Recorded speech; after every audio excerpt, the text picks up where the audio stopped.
The sun goes down. The neon lights ignite the mist and mayhem, and Los Angeles comes alive in all its gloom and glory. You walk the streets, both badge and boogeyman. The city fears you, resents that it needs you, refuses to accept that you're here to stay. And yet, that's your job. To stand in the rain, steam, and shadows amidst the seething crowds and chaos, relentlessly pursuing what never wants to be found. That lone silhouette, bathed in light and darkness, looking for meaning and morality in both, and finding yourself somewhere in between. You are a Blade Runner of the Los Angeles Police Department's Rep Detect unit. It's your job to delve down the darkest alleys, strut through City Hall, and see enough stains on every soul and shitheel to spot one from meters away. All to keep one step ahead of whatever you're chasing and whatever's chasing you. You're sorry it had to be you, but if LA ever had heroes, they went off-world ages ago. All that's left are trapped rats and fallen angels, fighting to make do on a dying planet any way they can. All you can do is work it more than it's working you. Alright, so let's talk first about what Blade Runner is as a game. So Blade Runner, the tabletop game, is not cyberpunk, as far as with a capital C. It is not Cyberpunk Red or even anything close to it. Those of you who have been around the scene a while probably recognize that Blade Runner, along with several other works, like novels by William Gibson, are one of those things that is a forerunner for the genre. It is by and large an inspiration for things that would come later, such as the tabletop game that we all love and enjoy now, as well as other cyberpunk works of fiction such as The Matrix, Johnny Mnemonic, among many others. Blade Runner, as such, does carry some of those thematic elements in with it, but the system that it runs on from a gaming perspective is very unique. And I use that kind of loosely. It is based on a pretty well-established system that Free League Publishing uses, known as the Year Zero engine.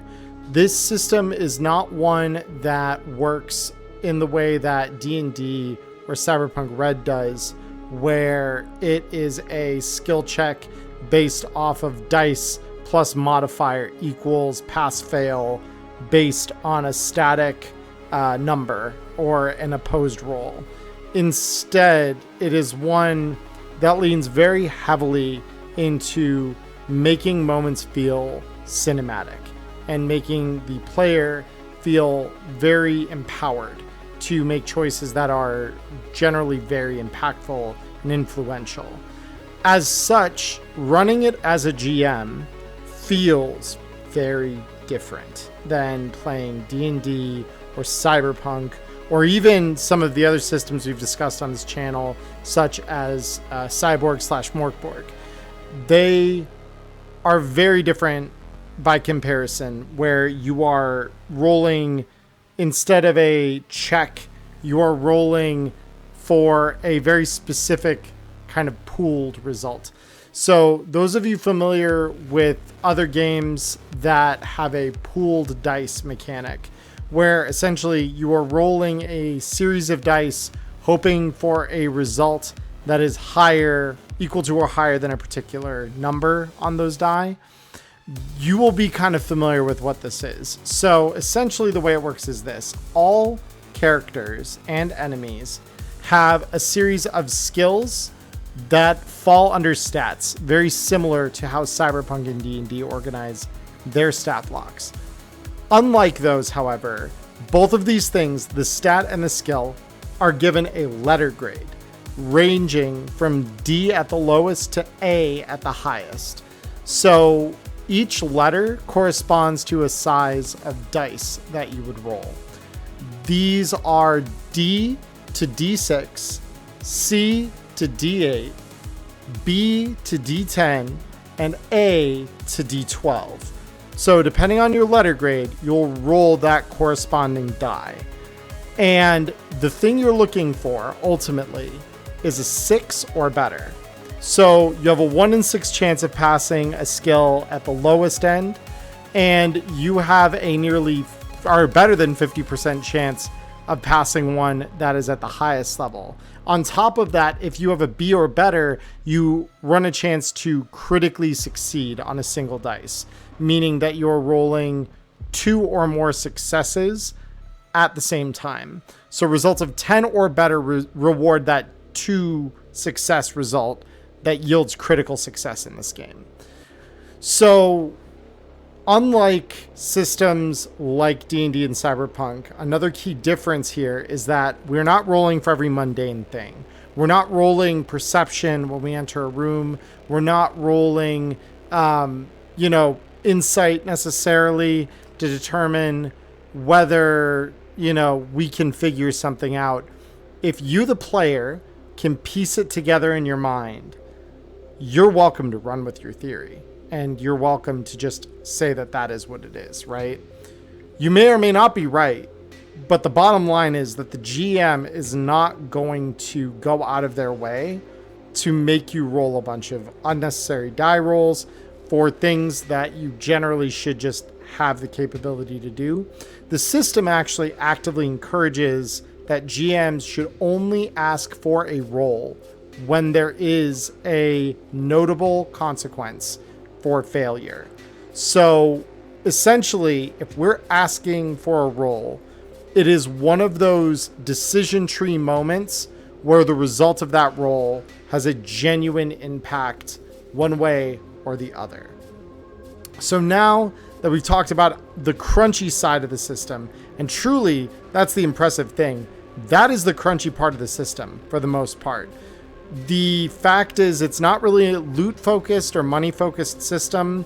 It's got points for these things, but you're not really going to use them very much. The goal is to be a Blade Runner, which is to say an investigator that investigates crimes involving or crimes perpetrated by replicants, synthetic humans from their universe. So to that end, let's talk about setting. So the original Blade Runner movie that came out in the 1980s was set in 2019, fictionalized 2019 Los Angeles. This game takes place in 2037, about 18 years later. And it's important to know that because in the Blade Runner film, the newest generation of replicants is Nexus 6. It is notable that they can still very much be found out with emotional responses to something called a Voight-Kampff test, which is essentially a battery of questions that the examiner would ask the person across from them and see how their responses lined up against a baseline that they had prepared. So this also is important because replicants are full illegal in the movie.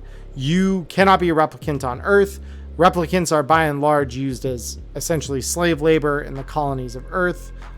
Yay, oppression. And as a result, any replicant found by a Blade Runner in 2019 Los Angeles is summarily retired. In other words, they're hunted down and they're killed. And so this is important because in 2037, it's been about a year in the game world since replicants were legalized on Earth again with the release of the Nexus 9 models. And there are a couple of key events that have happened since the Nexus 6s of the first movie. This being that replicants are now more human-like than ever. We just had an event a few years prior to this called the Blackout, which essentially wiped all records of Nexus 8 replicants from anywhere meaningful. So if any record exists of them, it is strictly because they already had a rap beforehand and the police database was not wiped out. And that's very few and far between. So if you're an Nexus 8, you're very likely unknown. you are not registered as a replicant. And so you're living your life as a regular old human right up until someone finds you. And when Blade Runners find a Nexus 8, they're required to report it. It's required to be documented. And typically, it's not uncommon for them to also then retire that replicant. So obviously, this leads to some very interesting things. It's really cool because due to Nexus 9s being legal, you have Nexus 9 Blade Runners. So you have like a whole class in the game that is exclusively for replicant Blade Runners called the Doxy, which if you watch our actual play, which I'll link above here, you will see Maya playing a Doxy throughout that case file. And it was truly incredible to just see how you change the role play based on whether you're human or not, right? So let's dive a little further now into kind of what the game feels like. So generally in most RPGs that I have played at least, and I'm sure some of you might be coming from other systems or have experience with other systems where perhaps what I'm about to say isn't as odd, but for me, I'm used to being the person in lead and in charge of the table, right? Not in this power broker kind of way, but more as I'm the guy keeping things moving. I'm the guy calling the scene open or shut, whatever, you know. I am presenting the challenge for my players. I am the one kind of running the show, so to speak, right? In Blade Runner, the GM is not the be-all end-all voice of God. They're a director in a film, and their players are the actors. And so this means that though we as a GM will have some plan, we'll have a case file that we are running our session off of, this case file can start turning out vastly different than how we imagined it, solely based on the improvisations and choices of our players. And so it turns what in a more traditional D&D or cyberpunk-esque system, it turns what would have been interesting wrinkles that cause us as GMs to improvise into full-on set pieces that are things like inspired bits of acting. A bit of trivia for all of you who don't know, the Tears in the Rain monologue from the end of the first Blade Runner film was ad-lib. That was never part of the original plan. And I think that everyone, myself included, would agree that the film is better for having it there. It is so iconic that in Cyberpunk 2077, they have an Easter egg where you can find a rooftop all too similar to that one pictured in that scene. So in a similar vein, your players get those moments to ad-lib and become these completely memorable characters, having these completely memorable moments that you had no way of planning for, right? Example in case, and if you again watch the VOD from our first part of the A Flower by Any Other Name case file that I created, you will see what I'm talking about when Maya, as her Doxy character, manages to find an Nexus 8, and he's just a kid. Like, in her eyes, he's like just a little past college age. He is doing no one any harm. He's been caught up in the middle of all this. And she is looking at this and saying, yeah, but he's a Nexus 8, and we got to do something about that. So Maya has made no secret of this on the channel. So I will, mention this as part of the discussion here. Maya is trans, and she very much is a empathetic person. She and I have that in common, where we have an intense amount of empathy for others. And if there's something that we can do to make someone else feel more comfortable within reason, we're going to try and do that thing. So we get to this point where there's this replicant guy who is trying to just live his life, right, and be happy. And she, a Blade Runner, has discovered his identity. his secret closeted identity. If this is sounding familiar to anybody, you're probably seeing where this is kind of going. So in the middle of this scene, Maya has, out of her character, this intense reaction to it where she says, oh my God, I am a cop literally policing a minority for things that they would rather keep private. They say, yes, you are. Like, you've discovered what this person is, and you know legally they really shouldn't be here. And this leads to her convincing this kid, I'm your friend. I can help you. Just tell me what you know. We're just here about Lily, this girl who had jumped, who also was a replicant. We're just here for her. We're not interested in you. Like, just tell me everything you have to say, because it can only help us help your dead friend. And so this kid, all too happy to divulge to this very friendly person he's just met, spills everything. I'm an XS8. I'm part of a group that Lily was also part of. We are, we know these other people, L and S, who are very, kind people. They've taken us in. We've got a community, whatever. Just spilling it all, right? Doing probably the worst thing that you could imagine to a cop.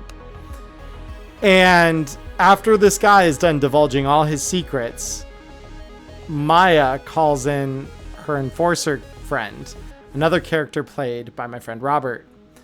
And the two of them take this poor kid in. And this leads to me feeling for Maya, because she is expressing quite loudly to me, oh my God, I don't know what I'm going to do about this. This could be me. And I'm like, yeah, I wouldn't be surprised if you saw yourself in this kid right now, Maya. And she says, I need to think about what I'm going to do. And at this point, I'm feeling genuinely bad as a GM, right? Because I'm like, I've put this out there on a whim to her, right? This lead was something she picked up because she just happened to ask the right questions in the right way. And here I'm thinking, oh my God, I've caused her to have like a panic attack or some other kind of breakdown because the subject matter is really heavy. And we move to a different set of people, which, by the way, this brings me to another great feature of the game system that I'll talk more about in a moment. It encourages party splitting for a variety of reasons. So I'll talk more about that in a second. But to kind of finish this thought with Maya, once we're done dealing with some of the other people who have scenes of their own, we come back to her and Robert's character bringing this replicant in for void-conf testing. And Maya, I am originally leaning on Robert. I'm like, Robert, you're going to do the test because, I don't want to make Maya do something. And she's like, actually, could I do the test? And I'm sitting there a little bit shocked. I thought you were having this trauma response to this. And she says, oh, I was. But I want to do this to myself, for the content or whatever. And this is why I love Maya. Because she comes out and she says, I want to do this for the content. All right, sure, Maya, go ahead. And she runs this test, and I say it all but confirms her suspicion that he's an XS8, and a counterfeit one at that, which are deeply unstable. And she, upon making this discovery, chimes in with the totally unplanned line of, well, Sam, good news. Today, you get to make the city better than it started this morning. Of course, referring to the fact that this guy's about to get killed. And I still am shocked. It's been weeks. And this shocked me to my core. It was totally ad-libbed. It was totally unexpected. And I was sitting there, my jaw dropped. And that's what this game system just inspires. So let's talk now, one step further down the rabbit hole, about the party splitting. So when there is, an investigation that needs doing, in the background, this game has something called the countdown system. The countdown system is you have 4 shifts in one day. 3 of those 4 shifts you can use to do the investigation, with the 4th one you need to take a rest. So every 3 shifts work, the next shift you either have to rest, or barring certain exceptions, you will take a point of stress damage. And so it becomes incredibly important for you to manage your time wisely. This countdown is happening in the background as what are the bad guys trying to get away with? In my game, they were trying to escape off world. And so all the while this is happening, they are trying to cover their tracks, build the plan, and get off world. And the crew is racing against time unknowingly to thwart that plot. And so we get to a point where the countdown starts ticking down. The players start getting like strung up by different things. You know, someone comes up dead in the alley the next morning kind of thing. And it creates this very dynamic narrative where there is a set of events that will happen in the background no matter what you do as a group. And there is a set of things that are happening solely by the will of the players, and there's no way for us as a GM to like prep for it. It's really great. And so because of the chaotic nature of this, the crew all have something called a Knowledge Integration Assistant, or KIA, that they can use to keep in touch with one another and upload evidence to the LAPD database. So they can constantly be in touch, sharing the results of their individual investigations into the matter that they're investigating while being in completely different areas of the city. So it does lead into this very like dynamic on and off of like you all piecing the different parts of the puzzle together independently. And then on like the rest shift, you start by gathering together and saying, all right, let's compare our notes and see what we got now. And very quickly, the case just starts unraveling before the player's eyes, and they start seeing the deeper narrative that's happening. And so it becomes incredibly interesting very, very fast. And so this leads to the last thing I want to talk about with Blade Runner, which is how good the roll tables at the back of the book are for this. So I mentioned something similar to this when I gave my impressions of Cyborg, where the back part of that book is full of a random mission generation system where you roll a couple of different dice and it'll generate a mission prompt, a twist, and even some NPCs for you to then throw up against your players, and like you have a great time of it, right? Just this chaotic, I throw it together in 5 minutes and we have like a 3-hour session basically planned at a bare bones level that then me as GM just needs to like improv or add a couple of additional elements to flesh that out. Blade Runner's no different. Actually, surprisingly, the only thing I will say that is missing in those roll tables isn't so much the roll tables content themselves, but rather what it then lacks in substance. So for those of you who have played Blade Runner, you're going to know what I'm going to talk about here a little bit better. Those of you who have not, there's something really cool they give you with the starter kit. So in the starter kit, there's a mission they give us called Electric Dreams. And I've not run that yet for my table because I am actively playing through it. And this game is incredibly important that you do not know what is coming when you start a mission, because the case is very quickly able to be spoiled and you're able to just intercept the subject of your investigation really early if you know where they're at. So obviously it relies very hard on not being spoiled.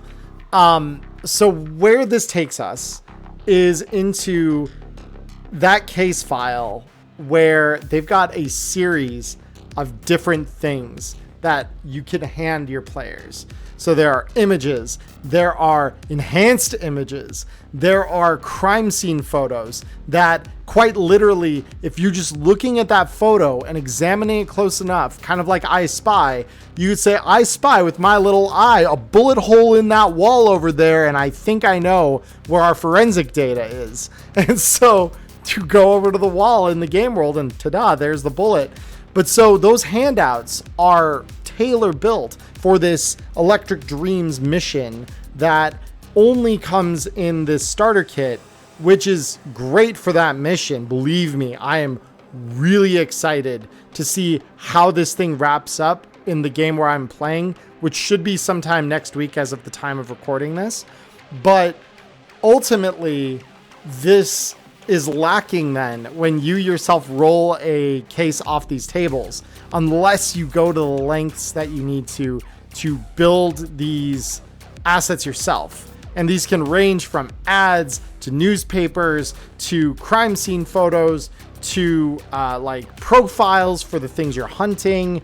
Like, there's all kinds of stuff that they give you. I think it's literally something like 20 some handouts that you get for Electric Dreams alone. It's one case file. And admittedly, to complete a single case file, so far it has taken us 2 sessions, and it'll be a third when we get together. And I'm believing that that's probably going to be enough to wrap it.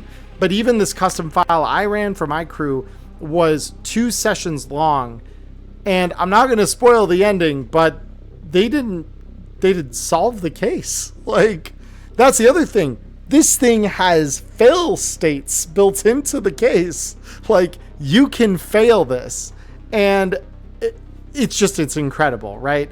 To me, knowing that there is a fail state other than character death is amazing, right? So definitely, if you're in the mood for something where you are a detective and you're there for the fun of the role play and the fun of the game, Blade Runner is a game that I would highly, highly recommend checking out. If you are in a more loot motivated group, such as one that would play D&D and you're into the treasure raid kind of mechanics of that, or if you're playing in Cyberpunk and you're after that new shiny bit of chrome and like that's the way your players are typically motivated, this may not be quite as good a fit for you. The economy system of the game is pretty loose because you just use what are called Chinyen points. They are literally just like points of currency, but the game tells you that you can assume, one, that you have all the ammo you need for your weapons at all times, so you don't need to go out finding it and sourcing it like you do in Cyberpunk. It assumes that incidental gear that you would get from the LAPD is in your kit, you know, from the start. You don't have to pay extra for it. You don't need to pay extra to replace it. The only time that you're really pulling Chinyen into it is when you're bribing someone, buying something on the black market, or trying to get something that your role as a Blade Runner normally wouldn't grant you immediate access to. It's essentially a financial system to get something that typically you're walled from accessing. And that's all it is. The same applies to your promotion points in the game. They are very much used as leverage. And the gear you're getting usually via these methods is intended to very simply be essentially just stuff you give back at the end of the mission. It's all about solving the case. So if your crew is not super into just the fun of being investigators, hunting down the guilty party in a crime, this will likely be less the game for you. But even for those players, I highly, highly recommend giving this maybe a try. See if you can get your hands on the starter kit. See if you can run a demo with someone who knows the game. I personally will be planning to run some stuff for this again in the future. I have had a ton of fun with it so far. I definitely plan on continuing to play it more. It does feel like it leans very much into that episodic, almost one-shot nature where, yes, you can have some like overarching kind of results in the background of the cases if you really wanted to design it that way. But it very much feels like if you just played one-shots in this every time you're bringing it up and they're different and not interrelated in any way, that's appropriate. Honestly, it's the LAPD. You're a specialized detective unit essentially within the LAPD. So the fact that no two cases are ever the same or connected, that's pretty standard cop shit. Like, that's what I think of it, at least. So yeah, highly recommend this system to those of you who like investigation games, who are really into role play, and for those of you GMs who really like letting your players take the reins. I think those types of people that I just mentioned, you're all going to love this game. I think that it's truly a lot of fun. It lets both sides of the table really shine in the way that they've either prepared a twist as a GM or prepared some shocking way of approaching the solution to a problem as a player. I think that it does a great job of allowing all of that to happen. It's not going to be a loot motivated game though, and so if that is a turnoff, then there may be other games that you want to investigate instead. But that's going to bring it to the end of this first impressions for Blade Runner. My name is Emmerron. If you think I've earned it, please like and subscribe. And as always, I hope you have a wonderful rest of your morning, evening, or afternoon, wherever you are in the world. I hope you stay healthy, you stay safe, and until we talk again, peace.